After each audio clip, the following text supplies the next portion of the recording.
The morning of my sister-in-law's engagement party, I was on my knees in the kitchen at 6 a.m., piping cream cheese frosting onto 3 dozen homemade bagel bites because my mother-in-law had called me the night before and said, "Zoe, you're so good at this kind of thing. Could you just throw together a few appetizers?" Just throw together. 3 dozen. I didn't even like Zoe as a name for myself back then. It was what my husband's family called me when they wanted something. My name is Zoe Callahan. I'm 31. I'm a licensed CPA with my own small firm in Scottsdale, Arizona, and for 6 years of my marriage to my husband. I'll call him my husband, because that's the only title that matters now. I was the invisible engine behind everything his family celebrated, grieved, planned, and paid for. This is the story of the night I finally let the engine stop. My husband's family is large and loud in the way that looks warm from the outside. His mother, who I'll call my mother-in-law, runs the family like a corporation where she's the only shareholder. His sister, I'll call her my sister-in-law, is her favorite product. His brother, the middle child, married a woman named Petra, who figured out very early on how to smile at dinners and disappear before cleanup. I respected Petra more than I ever admitted. My husband is the oldest, and somewhere in the first year of our marriage, without any conversation or vote, I became the family's unofficial event coordinator, accountant, mediator, and emotional punching bag. It happened slowly. The first Thanksgiving, I offered to help with the grocery run. My mother-in-law handed me the entire list. By Christmas, I was managing the catering budget. By our second anniversary, I was the one negotiating with vendors, building spreadsheets for family vacations, and wiring money to cover the gap when my father-in-law's credit card got declined at a restaurant where I had also paid for the reservation. I never complained. I grew up in a family where you pulled your weight, where you showed love through action. I thought I was building something. What I was actually building was a reputation as someone who could be taken for granted. When my sister-in-law got engaged, my mother-in-law called me before she even called my husband. That should have told me something. "Zoe, we want to do the engagement party at Sanctuary on Camelback. I already looked at the private dining space. Can you reach out to them? You know how to talk to these people. Sanctuary on Camelback is a luxury resort in Paradise Valley. The private dining minimum was $4,200. I reached out to them. I negotiated a menu package, confirmed the head count, put down the deposit on my personal card because my mother-in-law said she'd Venmo me by the weekend, which by then I knew meant by the time she felt like it, which could mean weeks or never. I built the guest list on a shared Google Doc. I designed the invitation on Canva because my mother-in-law thought the quotes she'd seen on Etsy were too generic. I coordinated the florals with a local woman my mother-in-law found on Instagram. I arranged a shuttle service from the main house because my father-in-law didn't trust parking at the resort, and several family members were flying in. I did all of this while running my firm. March is not a quiet month for a CPA. My husband knew the outlines of what I was doing. He said more than once, "You're amazing, I don't know how you do it," which felt good to hear and meant nothing, because knowing I was amazing and stepping in to help were two completely different things. 2 weeks before the party, I found out I hadn't been seated at the main table. I found out the way you find out things in this family. Not directly, not from anyone who owed me the conversation, but sideways, through a screenshot my husband's cousin sent me by accident. She was confirming table assignments with my mother-in-law, and the thread included a seating chart. Table 1, my mother-in-law, my father-in-law, my sister-in-law, her fiancé, his parents, his grandparents. Table 2, my husband's brother Petra, my husband's 2 aunts, his college roommate and his wife. Table 3, my husband and 11 other names I half recognized from the fiancé side. No, Zoe. I read it 3 times. Then I set my phone face down on my desk and stared at the wall for about 4 minutes. I was not invited to sit anywhere in the room I had organized. I texted my mother-in-law that evening. Something neutral. Something like, "Hey, I was looking over the seating and wanted to make sure I know where I'll be." She replied the next morning, "Oh, we just figured you'd be moving around helping things go smoothly. You're so much better at that than sitting still." There it was. I wasn't a guest. I had never been a guest. I was staff. I didn't respond. I put my phone down. And I started thinking very clearly for the first time in 6 years. I want to be precise here about the money, because I think it matters. Over the course of our marriage, I had personally fronted, and in many cases never been repaid for, the following: a family vacation to Sedona, $3,100. My mother-in-law Venmo'd me $800 4 months later and never mentioned the rest. My sister-in-law's college graduation dinner at Mastro's, $1,440. Not a dollar back. My father-in-law's emergency flight home from Dallas when he had a health scare, and my mother-in-law was too upset to think, $612. Christmas gifts purchased under the family's collective name that I bought, wrapped, and delivered, budgeted, and organized every December. I stopped counting after year 3. The engagement party deposit, $4,200. Not yet repaid, and the party was in 2 weeks. My husband was aware of some of this. He was not aware of all of it because I had stopped telling him. Not because I was hiding it, but because every time I brought it up, he got a particular look on his face, tired, slightly defensive, and said something like, I know, my family is a lot. I'll talk to them. He never talked to them. After the seating chart, I sat down with my own financial records. I had been meticulous. I'm a CPA. It's not a choice. It's a personality trait. And I ran the full tally. In 6 years, I had personally spent or fronted $23,400 on behalf of this family. I had been repaid approximately $4,100 of it. I closed my laptop. I made a cup of coffee. And I decided that the engagement party was going to be the last thing I ever organized for these people. But I wasn't going to disappear quietly. Here's the thing about being the person who handles everything.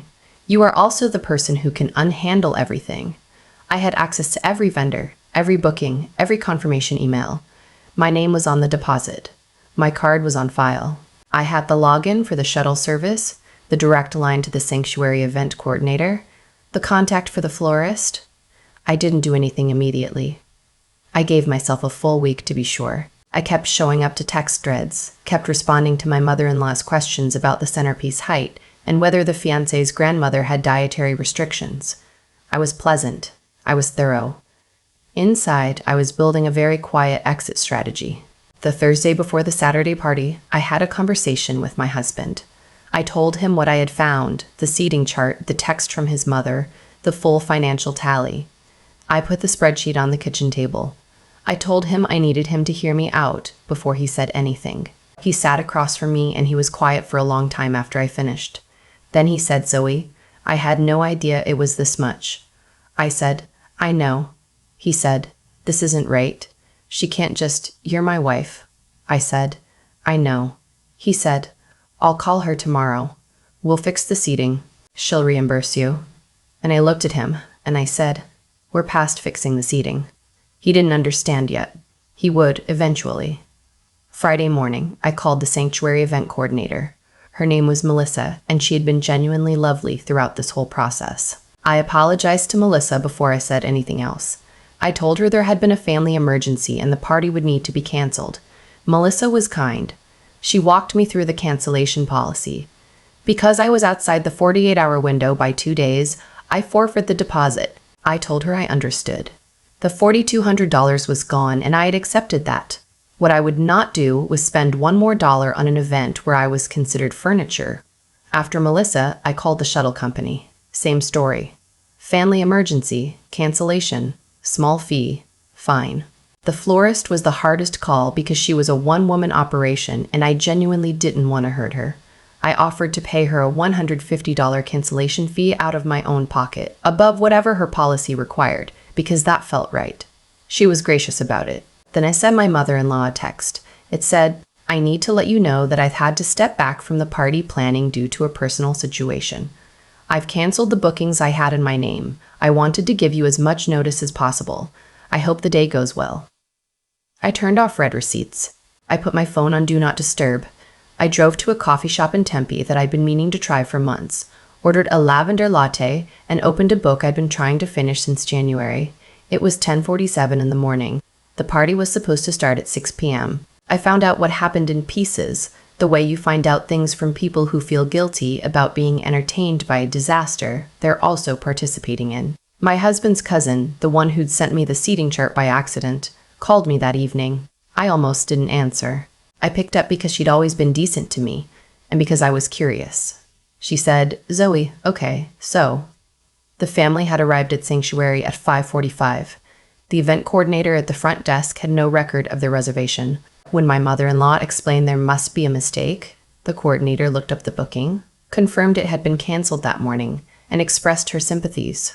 My mother-in-law called my husband. My husband, to his credit, did not pretend to be surprised. He told his mother I had canceled it, that we needed to talk, and that he was sorry, but he wasn't available to fix it right now. My mother-in-law then attempted to book the private dining room on the spot. It was a Saturday evening in March in Paradise Valley. The room was already reserved. They offered her a standard reservation for a party of 32, with a 2 to 3 hour wait. 32 people stood in the resort lobby in cocktail attire for 20 minutes while my mother-in-law made calls. She called every upscale restaurant within 15 miles of Camelback Mountain. It was a Saturday, March, the desert season. Every reservation was full. They ended up at a family-style Italian place in Scottsdale that my father-in-law found on Google Maps.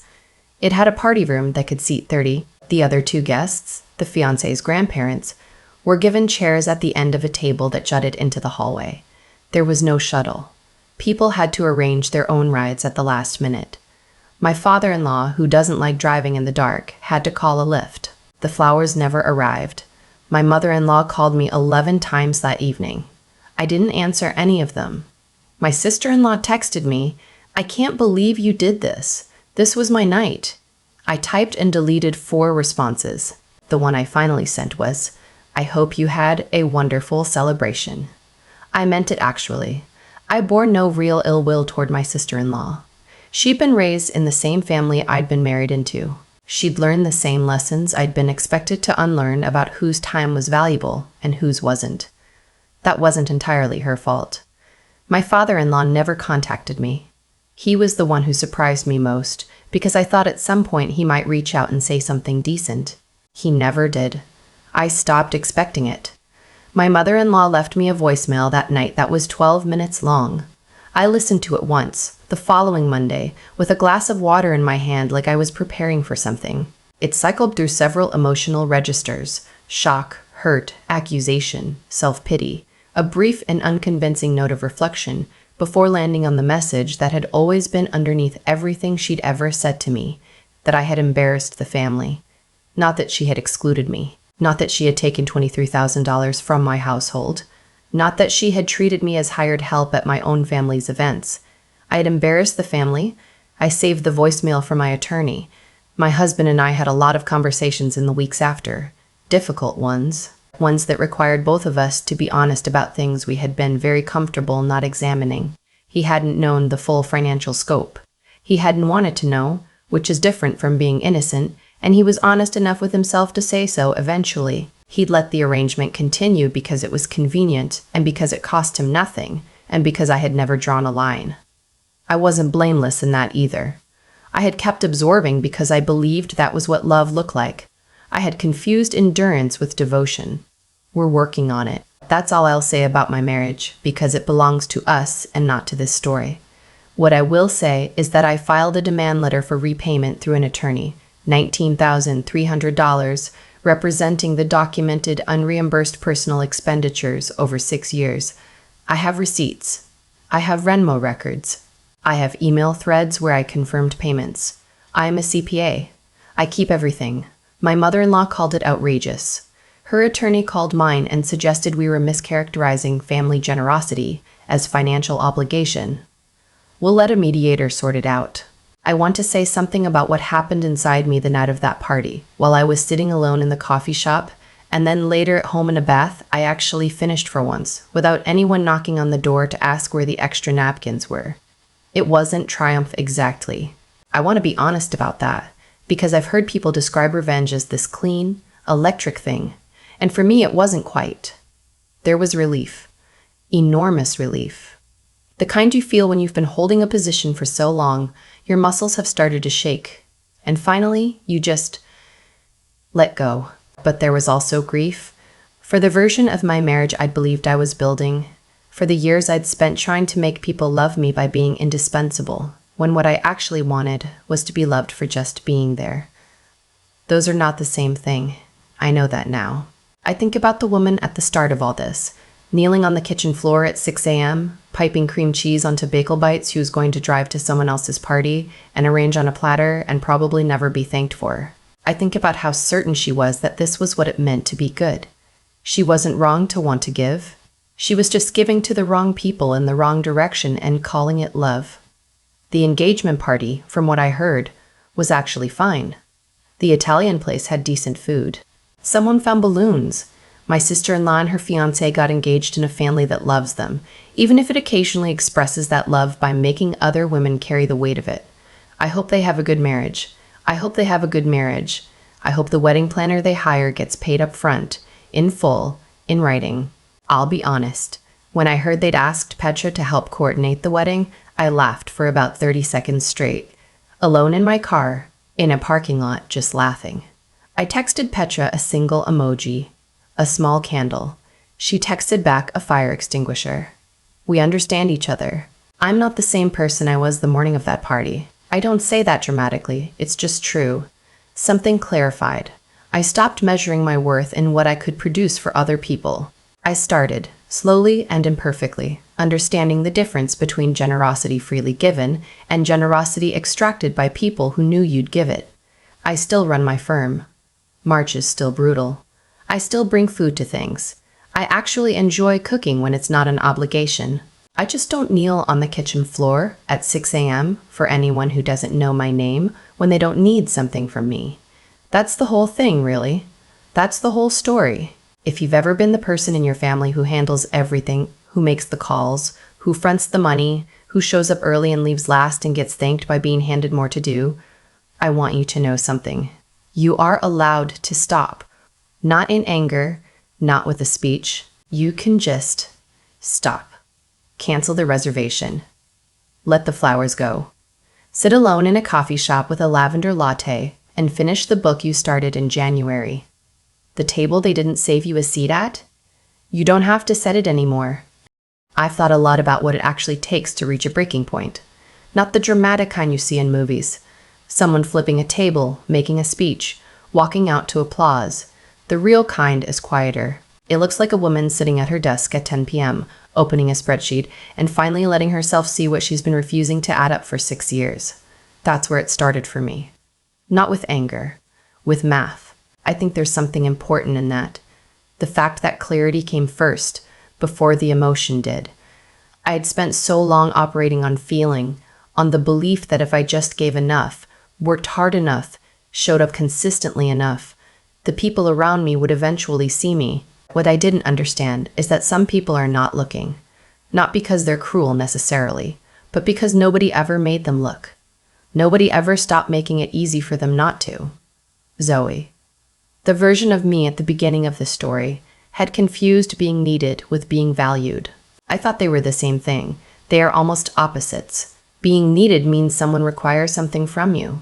Being valued means someone considers your existence worth protecting.